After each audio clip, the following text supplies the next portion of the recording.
Hey, y'all. There are a lot of unique challenges when raising support from a Hispanic community. So we're three here to talk about that today.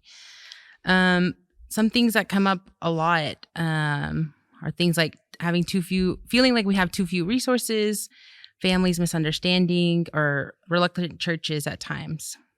We know God can raise up Hispanic workers through fundraising, but I think we'll see maybe even in our own stories that it takes boldness and willingness to ask in a variety of ways. So let's talk about that a little bit. Jessica, would you mind sharing what your family's reaction was when you told them you were going to be fundraising? Yeah. For your ministry. So, I think even the concept of me choosing to do ministry was a challenge. I think that, well, for starters, I didn't grow up Christian. I grew up Catholic, and I didn't come to know Christ until I was 19. Now, I'm one of those rare stories where my entire family came to know Christ around the same time that I did. Wow. That's awesome. But I imagine that if the rest of my family was Catholic, like, that's even harder, right? But again, like, we didn't grow up Christian. My parents' relationship with the church in the beginning was pretty difficult. And that's kind of a separate story, right? But anyways, the concept of me choosing to do ministry plus fundraising was pretty difficult for them to accept and be okay with. Now, they weren't necessarily rude about it or telling me I shouldn't do it. It was just pretty shocking for them. And they definitely asked me to think it through and pray it through probably longer than I should have. But but yeah, I mean, it was difficult just helping them understand that I was pretty certain that this is what the Lord was calling me to do. And that as much, like, I was honest with them, telling them that I was intimidated, going into a fundraising position. But at the same time, I was pretty assured and confident that God would provide those funds because I knew He was calling me to do this, right? And so being honest with them about those insecurities while at the same time reassuring them of God's sovereignty and, Him being a provider, I think was helpful for them. But nonetheless, it was difficult. Yeah.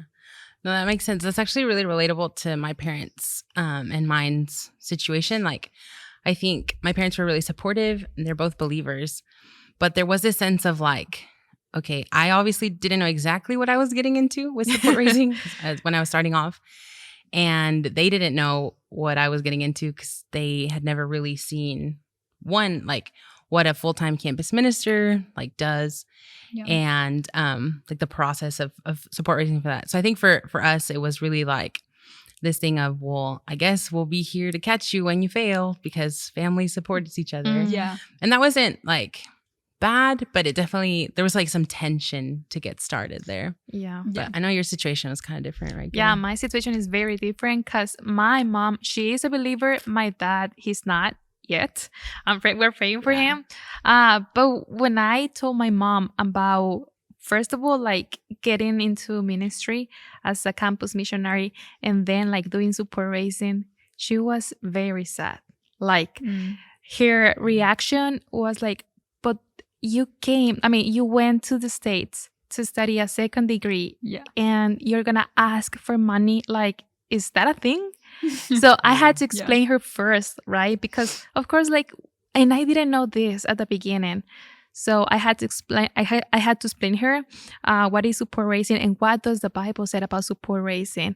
And then, just because of the grace of God, she understood, and she's one of my mates. She was my first support partners. That's so cool. Yeah.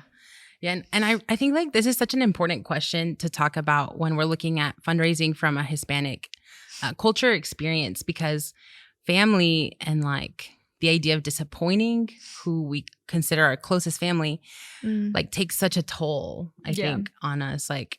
Working in ministry with other people, I've seen really hard situations where there were family members that completely disapproved and just really thought that being in ministry or this idea of support raising was like a completely bad idea. And that just really like kind of shatter this person who was trying to get started support raising's like confidence and stuff. Yeah. Just such an important thing to like, I think, I guess, I don't know, have some empathy in that like what our family thinks is going to affect how we get started and how we maintain and support raising. Can I kind of add to that a little? Oh yeah, sure. I think that part of what made the process easier for my parents was me keeping them updated as I was going through the process, you know? Because they were pretty anxious about it, and they were just kind of like, how are people gonna give money to you? You know, like that's not, it's like from their background, like that's not a thing. Yeah, you know, and so so keeping them kind of updated of like, hey, like I had these many conversations today, guess what, I'm halfway in my goal or whatever. Like I think that was helpful for them and obviously encouraging for me, because it was reminders like, oh, I'm halfway there. And so being intentional and keeping them involved in the process was important for both of our sakes, but mainly for their sake, I think. So that's so cool. I think even for like maintaining partnership, I have a friend who like when it's time for her to mail out newsletters or, you know, bake a little bag of cookies to give to her partner, like she involves her abuelita in that. And so they bake together, and her cousins are like sealing the envelopes and addressing them. And really, I think also like what a great part of like vision casting even to your family of the idea of partnership, not asking for money, which to invite like your family into ministry into this process of support raising. Now, I mean, I can see my mom like asking other people to support me. So it's like, oh wow, first you were like very skeptical about this, and then like you are helping me to get new partners. So it's like God is working not just in my life, but in her life as well. What a great way to build your network of supporters. Like get your mom involved. And speaking of network, like what are some barriers or even situations you came across when it came to missionary partner development within a church community?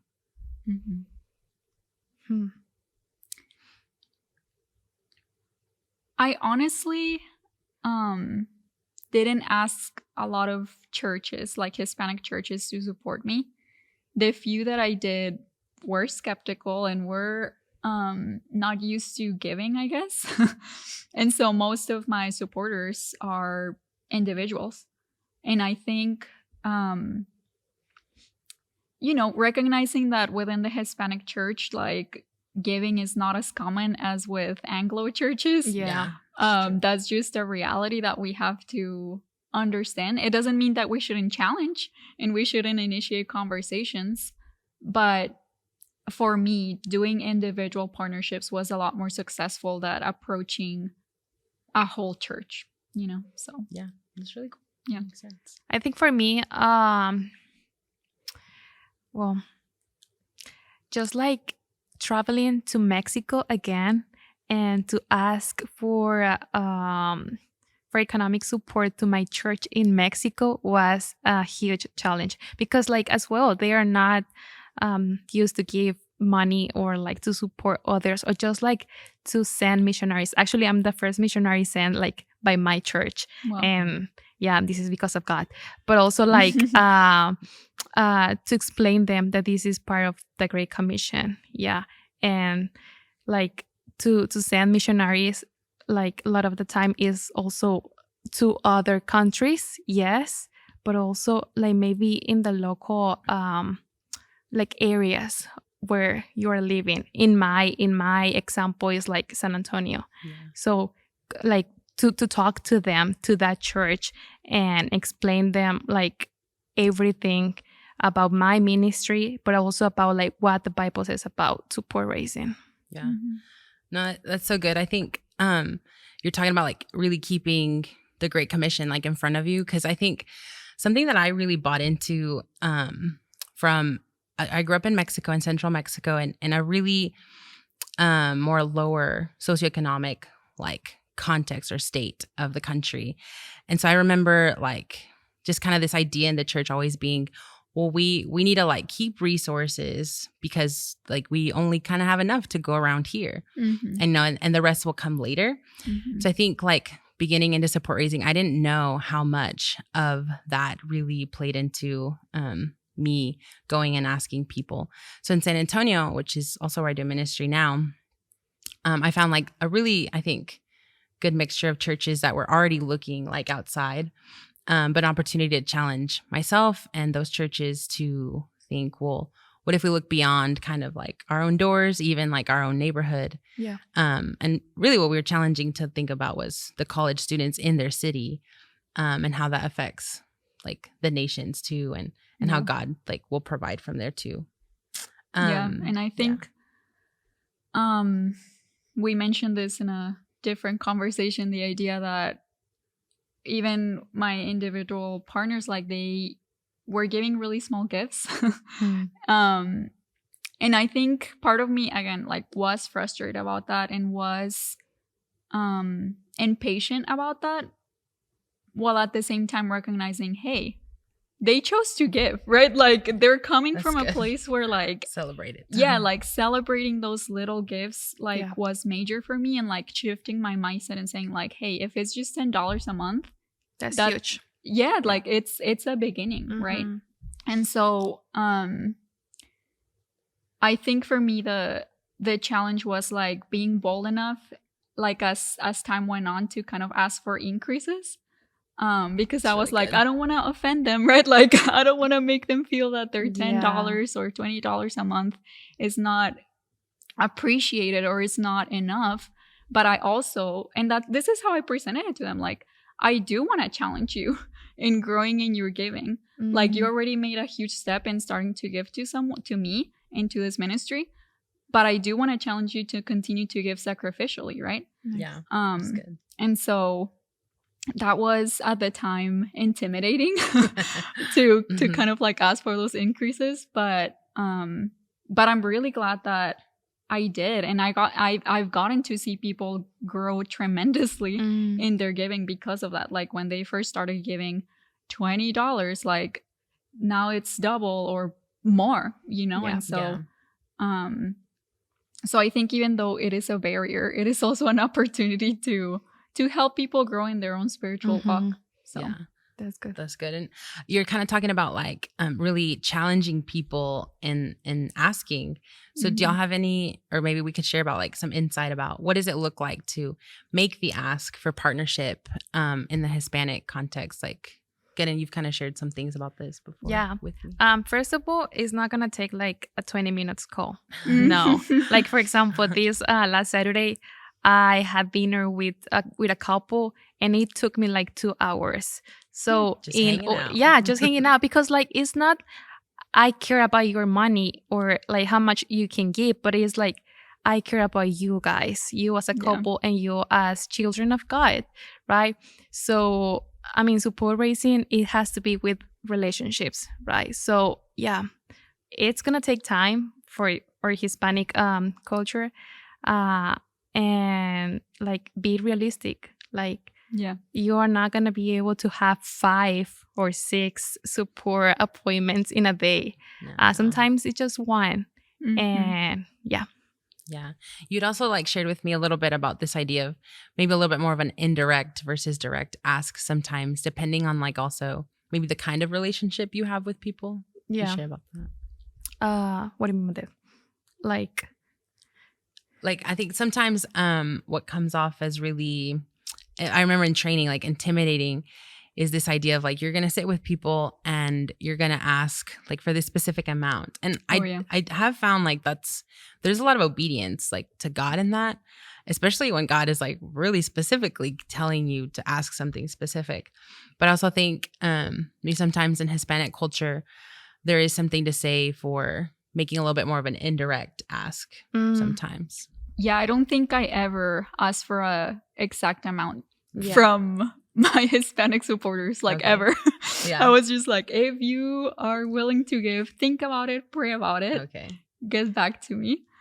So I never did that because I grew up in Mexico. Like I would feel uncomfortable if someone Yes. asked me like, will you be giving $100 a month? Like, I don't know.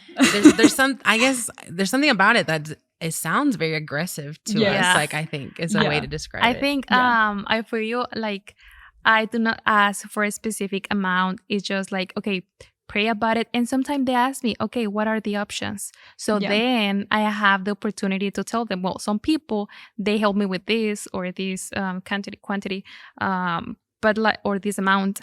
But like in our context, it's kind of rude to Mhm. ask for a specific amount. Yeah. And like some people, they do not understand that. Yeah. Yeah. Yeah. No, that's really good. I think that's a great example of like having like prepared, sometimes even in like what you're showing them, illustrating the different ways people already have given. Mhm. And that's a way to like kind of challenge, like maybe what they would have thought of to start with. But also like kind of preserve that relationship and those cultural norms in a sense Yeah. of respect. Mhm. Yeah. And so to kind of like land the plane a little bit in our conversation, is there any advice we can share with maybe other Hispanic workers who are praying about whatever ministry they're going to hop on and what it would look like to trust God with their finances and support raising? I think for me, I think I share a little bit about this with y'all in other conversation. But it's like, yes, we are from a Hispanic community or culture, but at the end, the Bible is the same in what God says is the same in every culture. Yeah. It's not like a Hispanic person asking for this, is God asking, right? And it's gonna change the method, but like the message or like the asking is gonna be the same. So That's really cool. Mhm. That's well said. I think I don't know if I would say that this matter in terms of culture. I think people in general love being loved. You know what I'm saying? And like love Yeah. feeling this idea of being cared for. mm-hmm. And so I think the concept of really caring for your supporters and being willing to spend those 2 hours plus with them Yeah. That's really besides cool. the initial ask, and just keeping in touch with them, all of that, I think it's crucial in maintaining the relationships and maintaining the support, because if in the Hispanic context specifically, like if we just make that initial ask and all they hear from us is a newsletter, like that's probably not going to be taken well. And so we need to be extra intentional in like visiting, in calling, and having that like face-to-face time with people. It's really cool. And being genuine like with them. Again, that applies to everyone, but I think in our culture is really important. Like be genuine with people. Like show them that you care about their family, that you're praying for them. Like all these different things are huge. Yeah, that's really good. When I first moved to Texas, one of my friends in Mexico was really encouraging me to think that way, because I actually, when I first came to Texas, lived in a non-Hispanic majority culture or context, and it was very different. And he would say, well, bring that calor mexicano, like be your Latina caring self and with everybody. And I think that's so true. And in support raising, really that partnership. So thanks, guys. I wanna add something to this last question. I remember someone told me or gave me this advice: always have a story to tell. That's good. Yeah, and that's part of being transparent, and that's part of being honest with people. Yeah, because they are gonna support to these kind of stories in our lives, in our students' lives. Yeah. So that's really good. Have a story ready.